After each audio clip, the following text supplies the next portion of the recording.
थेट जाऊयात वरळीमध्ये एकनाथ शिंदे यांची रॅली सध्या सुरू आहे। रस्त्यावर मतदारांना आव्हान करताना आपल्याला पाहायला मिळतात। आता आदित्य ठाकरे यांचा हा मतदारसंघ असल्याने एकूणच सध्या जर हा सगळा परिसर पाहिला तर मोठ्या प्रमाणात शिवसेनेचा गड मानला जातो, आदित्य ठाकरेंचा गड मानला जातो। मात्र त्यांचा गड भेटण्यासाठी शिवसेना आक्रमक झालेली आहे। स्वतः उपमुख्यमंत्री आपल्याला प्रचार करताना दिसतात आणि येत्या मुंबई महानगरपालिकेच्या निवडणुकीत नेमकं काय मुंबईकर कोणाच्या मागे उभे राहतात हे येणाऱ्या दिवसात कळणार आहे। उमेश करंजकर, लोकशाही मराठी, मुंबई। मध्ये आता एकनाथ शिंदे यांची ही रॅली सुरू झालेली आहे। महापालिका निवडणुकीच्या अनुषंगाने उमेदवारांच्या प्रचारासाठी एकनाथ शिंदे यांची ही रॅली सध्या वरळीमध्ये आहे। खरं तर वरळी हा आदित्य ठाकरेंचा गड मानला जातो आणि आदित्य ठाकरेंच्या मतदारसंघामध्ये एकनाथ शिंदे यांची ही भव्य रॅली निघालेली आहे।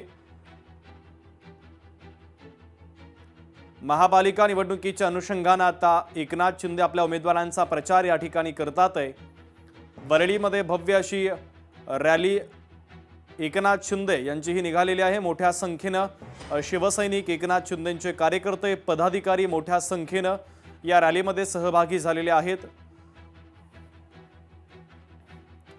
महायुतीच्या वतीने हा प्रचार या ठिकाणी केला जातोय। शिवसेना, भाजपचे हे सगळे कार्यकर्ते आणि नेते या प्रचारामध्ये सहभागी झालेले आहेत।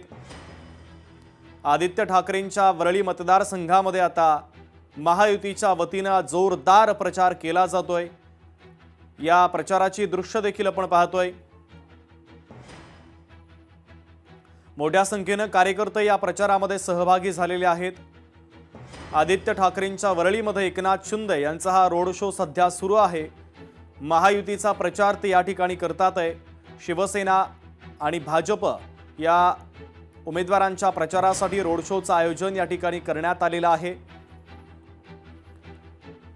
महापालिका निवडणुकीच्या अनुषंगाने आता एकनाथ शिंदे हे मैदानामध्ये उतरलेले आहेत। जोरदार प्रचार ते करतात आहे आणि आता त्यांचा रोड शो सध्या सुरू आहे आदित्य ठाकरेंच्या मतदारसंघामध्ये, अर्थातच वरळीमध्ये।